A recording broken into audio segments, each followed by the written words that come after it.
ನಮಸ್ಕಾರ, ರಾಜ್ ನ್ಯೂಸ್ ಲೈನ್ಗೆ ಸುಸ್ವಾಗತ. ಇಂದಿನ ಸುದ್ದಿಗಳನ್ನು ನೋಡೋಣ.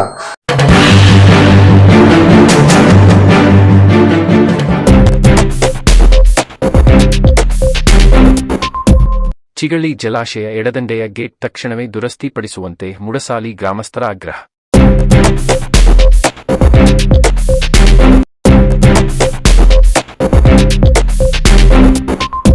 ನಾಳೆ ದಿನಾಂಕ 30ರಂದು ಪಾಳ ಗ್ರಾಮದ ಇಂದಿರಾ ಗಾಂಧಿ ವಸತಿ ಶಾಲೆಯ ವಿದ್ಯಾರ್ಥಿ ತರಗತಿ ಪ್ರಾರಂಭೋತ್ಸವ.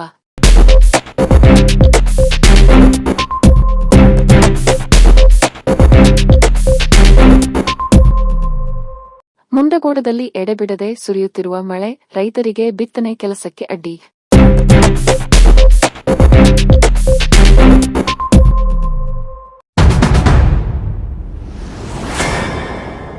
ಮುಂಡಗೋಡ ತಾಲೂಕಿನ ಚಿಗಳಿ ಜಲಾಶಯ ಎಡದಂಡೆಯ ಗೇಟ್ ಹಾಳಾಗಿದ್ದು, ತಕ್ಷಣವೇ ದುರಸ್ತಿಪಡಿಸುವಂತೆ ಮುಡಸಾಲಿ ಗ್ರಾಮಸ್ಥರು ಸಣ್ಣ ನೀರಾವರಿ ಇಲಾಖೆಯ ವಿರುದ್ಧ ಅಸಮಾಧಾನ ವ್ಯಕ್ತಪಡಿಸಿದ್ದಾರೆ.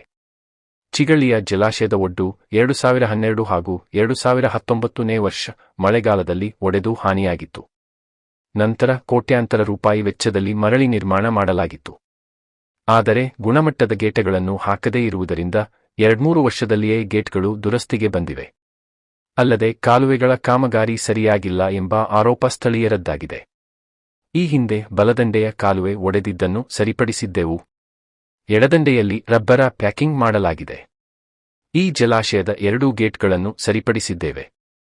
ಕಾಲುವೆಯ ಅಳತೆ ಕಡಿಮೆಯಾಗಿದ್ದರಿಂದ ನೀರು ಪೋಲಾಗುತ್ತಿದೆ. ಕಾಲುವೆಯ ಹೂಳೆತ್ತುವ ಕೆಲಸ ಸೇವಾ ರಸ್ತೆ ಮಾಡುವಂತೆ ಗ್ರಾಮಸ್ಥರು ತಿಳಿಸಿದ್ದಾರೆ. ಜನವರಿ ತಿಂಗಳಲ್ಲಿ ಮಾಡಿಸಿಕೊಡುವುದಾಗಿ ಗ್ರಾಮಸ್ಥರಿಗೆ ತಿಳಿಸಿದ್ದೇನೆ ಎಂದು ಇಲ್ಲಿನ ಸಣ್ಣ ನೀರಾವರಿ ಇಲಾಖೆಯ ಸಹಾಯಕ ಕಾರ್ಯನಿರ್ವಾಹಕ ಇಂಜಿನಿಯರ್ ಆರ್.ಎಂ. ದಫೇದಾರ ಹೇಳಿದ್ದಾರೆ.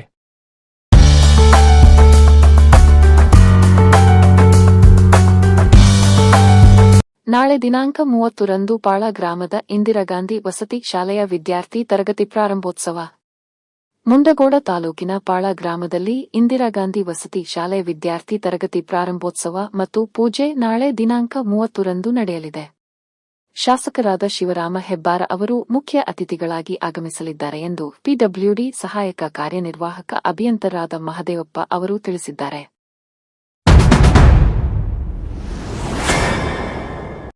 ಮುಂಡಗೋಡ ತಾಲೂಕಿನಲ್ಲಿ ಕೆಲವು ದಿನಗಳಿಂದ ಎಡೆಬಿಡದೆ ಸುರಿಯುತ್ತಿರುವ ಮಳೆಯಿಂದಾಗಿ ರೈತರ ಹೊಲಗದ್ದೆಗಳಲ್ಲಿ ನೀರು ನಿಂತು ಬಿತ್ತನೆ ಕೆಲಸಕ್ಕೆ ಅಡ್ಡಿಯಾಗಿ ಕೃಷಿ ಚಟುವಟಿಕೆಗಳಲ್ಲಿ ಹಿನ್ನಡೆ ಕಂಡುಬಂದಿದೆ. ಕಳೆದ ವರ್ಷ ರೈತರು ಇಷ್ಟೊತ್ತಿಗಾಗಲೇ 30ರಷ್ಟು ಒಣ ಬಿತ್ತನೆ ಮಾಡಿದ್ದರು. ಕಳೆದ ಏಪ್ರಿಲ್ ತಿಂಗಳಿನ ಕೊನೆಯಲ್ಲಿ ರೈತರು ಬಿತ್ತನೆಗೆ ಗದ್ದೆಗಳನ್ನು ಸ್ವಚ್ಛಗೊಳಿಸಿ ಹದ ಮಾಡಿಕೊಂಡಿದ್ದರು. ಆದರೆ 15 ದಿನಗಳಿಂದ ನಿರಂತರವಾಗಿ ಸುರಿಯುತ್ತಿರುವ ಮಳೆಯಿಂದಾಗಿ ಗದ್ದೆಗಳಲ್ಲಿ ನೀರು ನಿಂತು ಬಿತ್ತನೆ ಮಾಡಲು ಅಸಾಧ್ಯವಾಗಿದೆ. ಸತತ ಮಳೆಯಿಂದಾಗಿ ತಾಲೂಕಿನ ಕೆಲ ಗ್ರಾಮಗಳ ತಗ್ಗು ಪ್ರದೇಶದಲ್ಲಿರುವ ಗದ್ದೆಗಳಲ್ಲಿ ನೀರು ತುಂಬಿಕೊಂಡು ಕೆರೆಯಂತಾಗಿವೆ. ತಾಲೂಕಿನಲ್ಲಿ ಒಟ್ಟು 11,700 ಹೆಕ್ಟೇರ್ ಕೃಷಿ ಜಮೀನು ಇದ್ದು, ಇದರಲ್ಲಿ 5,700 ಹೆಕ್ಟೇರ್ ಪ್ರದೇಶದಲ್ಲಿ ಭತ್ತ ಮತ್ತು 4,500 ಹೆಕ್ಟೇರ್ ಜಮೀನಿನಲ್ಲಿ ಗೋವಿನ ಜೋಳದ ಬೆಳೆಯನ್ನು ಬೆಳೆಯುತ್ತಾರೆ. ತಾಲೂಕಿಗೆ 1,400 ಕ್ವಿಂಟಾಲ್ ಭತ್ತದ ಬಿತ್ತನೆ ಬೀಜಗಳ ಬೇಡಿಕೆ ಇದ್ದು, 588 ಕ್ವಿಂಟಾಲ್ ವಿವಿಧ ತಳಿಯ ಭತ್ತದ ಬೀಜಗಳು ಈಗಾಗಲೇ ಬಂದಿವೆ.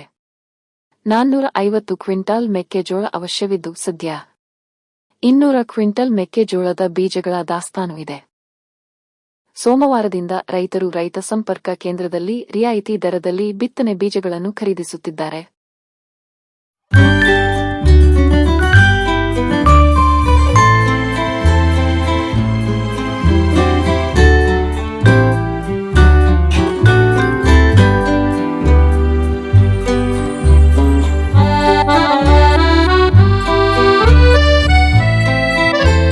ನಿಖರ ನಿಷ್ಪಕ್ಷಪಾತ ಸುದ್ದಿಗಾಗಿ ರಾಜ್ ನ್ಯೂಸ್ ಲೈನ್ ಅನ್ನು ತಪ್ಪದೇ ನೋಡಿ.